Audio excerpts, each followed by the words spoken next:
అమ్మ నమస్తే. నమస్తే అమ్మా. వివాహాలు చేసుకోవటానికి ఆడపిల్లలు కానీ మగపిల్లలు కానీ చాలా ఎక్కువ కోరికలు, ఎక్కువ ఆలోచనలు చేయటం వల్ల పెళ్ళి అనేది బాగా ఆలస్యం అవుతుందని మనం వింటున్నాం. అవునమ్మా. మగపిల్లల గురించి మనం ఎప్పుడు మాట్లాడుకుంటూ ఉంటాం. ఈరోజు ఆడపిల్లల గురించి మాట్లాడుకుందామమ్మ.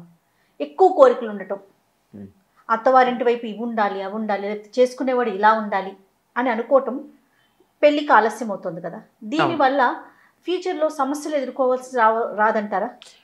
తప్పనిసరిగా ఎదుర్కొంటారమ్మా. పెళ్ళి ఆలస్యం అయితే పిల్లల ఆలస్యం, పిల్లల ఆలస్యం అయితే వృద్ధాప్యంలో మనవాళ్ళని చూడాల్సిన వయసులో పిల్లల్ని చూసుకోవాల్సి రావడం ఎంత బాధాకరంగా ఉంటుంది. అంచేత అదొకటి. తర్వాత వాళ్ళు సెటిల్ కారు, పిల్లలు ఇంకా చదువుల్లో ఉంటారు. వీళ్ళకేమో వృద్ధాప్యం వచ్చేస్తుంది. వీళ్ళు వాళ్ళ మీద ఆధారపడాలి, ఇంకా పిల్లలు వీళ్ళ మీదే ఆధారపడి ఉంటారు. ఇది ఎంత సమస్య. అందుకని తగిన సమయంలోనే వివాహం చేసుకోవాలమ్మా, మరీ దాటిపోకూడదు. దీనికి మరి కొంత కాంప్రమైజ్ కావాలి కదా. పెళ్ళికి ముందు పెళ్లి చేసుకోవటానికి కొన్ని విషయాలైనా కాంప్రమైజ్ కావద్దు. అసలు జీవితమే కాంప్రమైజ్ కాదా అమ్మా? అసలు ఎగ్జిస్టెన్సే కాంప్రమైజ్ కాదా? మనకి పరిణామ సిద్ధాంతం చెప్పినటువంటి వాడు జీవపరిణామ సిద్ధాంతంలో చెప్పింది ఏమిటి మనకి? Struggle for existence. డార్విన్ చెప్పింది. ఏం చెప్పాడు? Struggle for existence.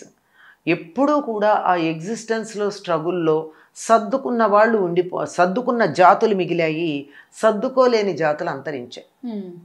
ఎవరైనా అంతే. జీవితం సర్దుబాటు కాదని చెప్పేది ఎవరు? నిజానికి సరిగ్గా చెప్పాలంటే it is not struggle for existence, it is a struggle for adjustment. Adjust అయినవి ఎగ్జిస్ట్ అయ్యాయి, అడ్జస్ట్ కానివి ఎక్స్టింక్ట్ అయ్యాయి. అంతే. అది అందుకని జీవ పరిణామ సిద్ధాంతం అది చెప్తోంది. జీవితంలో అన్ని విషయాల్లోనూ మనం సర్దుకుపోతున్నాం. పెళ్లి విషయంలో ఎందుకు సర్దుకోమో నాకు అర్థం కాదు. నీ పై అధికారి నీ మీద అధికారం చేస్తూ ఉంటే నోరు మూసు కూర్చుంటున్నాం. నీ కింద పనిచేసేటటువంటి వాళ్ళు నీ మాట వినకపోతే అయ్యా బాబాని బతిమాలుతున్నాం. మరి ఇంట్లో వాళ్ళతో ఏమొచ్చింది సమస్య?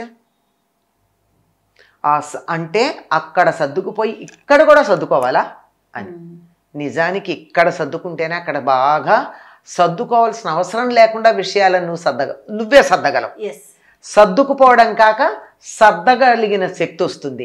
ఇక్కడ లేకపోవడం వల్ల అక్కడ సర్దుకోవాల్సి వస్తుంది. అందువల్ల ఈ సర్దుకుపోవాల్సి వస్తుంది అనేటటువంటి విషయం కోసం బాధపడాల్సిందే కాకుండా కోరికలు ఎక్కువ అవడం కూడా కారణమైంది. ఎందుకంటే చిన్నతనంలో 15-20 ఏళ్ల మధ్యలోపు మంచి జీవితం రంగుల కలగా ఊహించుకుంటూ ఉంటే, ఒక ఆడపిల్ల అనుకుంది, మీరు ఆడపిల్ల దృష్టి అన్నారు కదా, ఆడపిల్ల అయితే భర్త అందగాడు, 6 అడుగుల పొడుగుండాలి, తను ఎట్లా ఉన్నా పర్వాలేదు, అది తర్వాత మాట. 6 అడుగుల పొడుగుండాలి, మంచి ఉద్యోగం ఉండాలి, తన్ని రోజు సినిమా కనీసం వారానికి 2 రోజులన్నా సినిమాకి తీసుకెళ్ళాలి. ఇప్పుడు అవసరం లేదనుకోండి, అప్పటి మాట అది. తీసుకెళ్ళాలి, సంవత్సరానికన్నా ఒక నగ కొంటూ ఉండాలి, నెలకు చీర కొనాలి, అంటే తను ఉద్యోగం చేయకపోతే. ఇలాంటి కోరికలు ఉండేవి. ఇవి సర్ది పెడితే సరిపోయేది. కానీ తనే ఉద్యోగం చేసుకున్నాక భర్త నుంచి ఏం ఆశిస్తుంది? చీరలు తనే కొనుక్కోగలదు, నగలు తనే కొనుక్కోగలదు, కావాలంటే భర్త కూడా తనే ఏదన్నా కొనివ్వగలదు, మంచి మంచి బహుమానాలు, ఏదన్నా హాలిడే రిసార్ట్స్కి వెళ్ళాలంటే తనే బుక్ చేయగలదు. ఇవన్నీ అయ్యాక ఏమి ఆశించాలో కూడా తెలియటం లేదు. ఏం ఆశించాలి అంటే, ఇంకా ఇప్పుడు ఈవిడ దగ్గర ఏదో ఒక కారు ఉంటే ఇంకా పెద్ద కారు ఉన్నవాడు, తన దగ్గర ఒక 3 బెడ్రూమ్ ఫ్లాట్ ఉంటే ఒక విల్లా ఉన్నవాడు కావాలి, ఇట్లా కోరుకోవడం అవుతుంది. అంతే కదా? అవునమ్మా. ఈ కోరికలు ఎక్కువైపోయినాయి. నిజం చెప్పాలంటే ఈ కోరికలు ఈ ఉద్యోగం చేసే ఆడపిల్లల కన్నా కూడా వాళ్ళ తల్లిదండ్రులకు ఎక్కువయ్యాయేమో అనిపిస్తోంది నాకు. కొంతమందిని గమనిస్తే, అందరినీ అని చెప్పలేం కాదు, అందుకే కొంతమంది నేను స్పష్టంగా చెప్తున్నా. ఎందుకంటే వీళ్ళు ఏ స్థాయిలో ఉన్నారో అంతకన్నా ఎక్కువ స్థాయిలో తమ పిల్లలు ఉండాలని కోరుకున్నారు. ఆ పిల్లలు ఆ స్థాయికి వచ్చిన తర్వాత వాళ్ళు ఇంకా పెద్ద స్థాయికి వెళ్ళాలి పెళ్ళయ్యాక అని అనుకుని అసలు తల్లిదండ్రులే కొన్ని సంబంధాలని పక్కకు పెట్టేయడం మనం గమనిస్తున్నాం. వాళ్ళే ఆపేస్తున్నారు. ఇది కాదు, ఇది వద్దులే, ఇది వద్దులే, ఇది వద్దులే అని. అసలు అమ్మాయి దాకా పెడితే కదా, అదే తల్లిదండ్రుల మాట వింటే సుమా అని మళ్ళీ అది కూడా ఉన్నది కదా. తర్వాత బయట ప్రపంచం అంతా చూసిన తర్వాత ఏముంది, ఇప్పటికే నాకు 30 ఏళ్ళు వచ్చాయి, అయిపోయింది సగం జీవితం, ఇంకేమిటి అనేటటువంటి ఆలోచన కూడా వస్తుంది.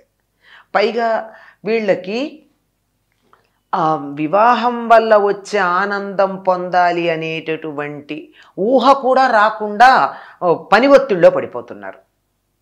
ఎంత వర్కాలిక్స్ అయిపోతున్నారంటే, ఖాళీ ఉంటే కదా, కాస్త ఖాళీ ఉంటే ఆలోచిస్తారు తన గురించి.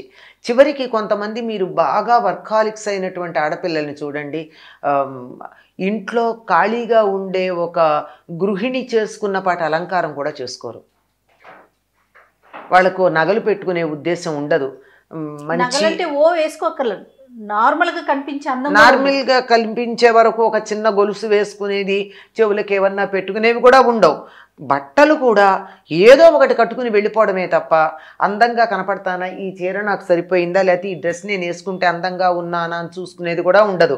వాళ్ళు 24 గంటలు ఈ 10 వేళ్లతోనూ ఇలా కంప్యూటర్ మీద పనిచేసుకుంటూనే అదేదో చూసుకుంటూ అటు చూసుకుంటూ ఏదో ఒకటి ఇంట్లో అమ్మో పెద్దవాళ్ళు ఎవరో ఉంటే ఇచ్చింది తీసేసుకుని హడావిడిగా వెళ్ళిపోయే దృష్టిలో తన శరీరం మీద దృష్టి ఉండట్లా, తన కనపడేటటువంటి అపీరెన్స్ దాని మీద దృష్టి ఉండటల్లా, ఆఖరికి తిండి మీద దృష్టి ఉండటంలా, కోరికలు కూడా ఉండటంలా. అట్లాంటప్పుడు పెళ్లి చేసుకోవాలన్న కోరిక కూడా లేకుండా పోవడం జరుగుతుంది. ఇంత అయిపోయాక ఎప్పుడో రియలైజ్ అయ్యి ఏ 35 ఏళ్లకో ఇప్పుడు చేసుకుంటే ఎంత, చేసుకోకపోతే ఎంత, అప్పుడు కాంప్రమైజ్ అవుతున్నారమ్మా. కాంప్రమైజ్ అవ్వాల్సింది 20 ఏళ్ల వయసులో అవ్వాల్సిన కాంప్రమైజ్ 35-40 ఏళ్ల వయసులో అవుతున్నారు. చాలా కాంప్రమైజ్ ఎంత భయంకరమైన కాంప్రమైజ్ అవుతున్నారంటే చూసి బాధేస్తుంది. మీకు నేను ఇంకే చెప్పలేనవి, నోటితో ఉచ్చరించలే. వాళ్ళు కాంప్రమైజ్ అయిన తీరుకి బాధ కూడా కలుగుతుంది. అందువల్ల తప్పనిసరిగా పిల్లలు పెళ్లి చేసుకోవడం లేదంటే ఆ మాట అనకపోతే మొదట్లో సిగ్గుపడతారు, నాకేంటి పెళ్ళి అది. ఆ తర్వాత పెద్దవాళ్ళు అడగడం మానేస్తే వీళ్ళంతటి వీళ్ళు అడగడానికి మొహమాట పడతారు. అందువల్ల ఇంట్లో పెద్దవాళ్ళే దాని గురించి కల్పించుకుని పలకరించాలి. సంబంధాలు చూస్తున్నాం ఎందుకులే అంటారు, అనరా ఏ ఆడపిల్ల చూడు పెళ్లి చేసుకుంటానంటుంది అనదు. అంటే లేదమ్మా అని చెప్పాలి. మరీ తీవ్రంగా ఖండిస్తే తప్ప సున్నితంగా కాదంటున్నప్పుడు వాళ్ళని ఒప్పించాల్సిన బాధ్యత తల్లిదండ్రుల మీద ఉంది. సరే మరీ తీవ్రంగా కాదన్నారు అనుకోండి, ఏదో ఒక సంఘటన జీవితంలో జరిగి ఉండొచ్చు, ఎక్కడో ఏదో మెంటల్ బ్లాక్ ఉండొచ్చు, ఇంకేదో జీవితంలో ఆశయం ఉండొచ్చు, ఏదో ఉంటుంది. ఆ కారణంగా వివాహం చేసుకోము అని గట్టిగా నిశ్చయం చేసుకుని జీవితాంతం నేను పెళ్లి చేసుకోనని గట్టిగా నిర్ణయం చేసుకుంటే అప్పుడేమనలేం. కానీ లేకపోతే మాత్రం పెద్దవాళ్ళు చెప్పవలసి ఉంటుంది. సరే ఇంకా అనేక కారణాలు వీటిల్లో ఉన్నాయి, జాతకాలు అంటున్నారు. ఎక్కువ వీళ్ళకేమో సర్దుకోవడం అన్నది అలవాటు లేకుండా పోతుంది.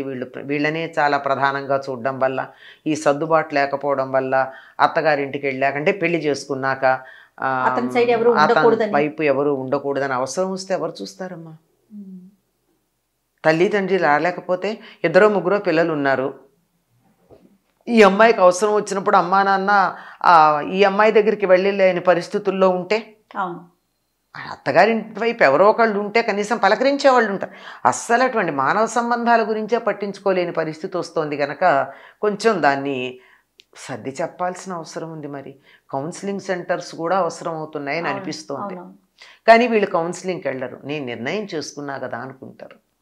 కౌన్సిలింగ్ పెద్దలకు చేయాలేమో అనిపిస్తుంది నాకు అప్పుడప్పుడు. అటు నుంచి మార్పు వస్తే వీళ్ళ వైపు నుంచి మార్పు, వీళ్ళు ఇంట్లో ప్రెషర్ చేసి పెళ్లి చేసుకోమని బలవంత పెట్టాలి. తర్వాత ఎలాగో ఏడిపిస్తారు, ఏమనంటే నేను వద్దంటుంటే చేసావు నాకు అది వచ్చిందని సతాయిస్తారు. అందులో అనుమానం ఏం లేదు, రెడీ అవ్వాలి. మరి ఆ మనస్తత్వం ఉంటే ఇంకా తర్వాత అన్నట్లుగా సతాయిస్తూనే ఉంటారు.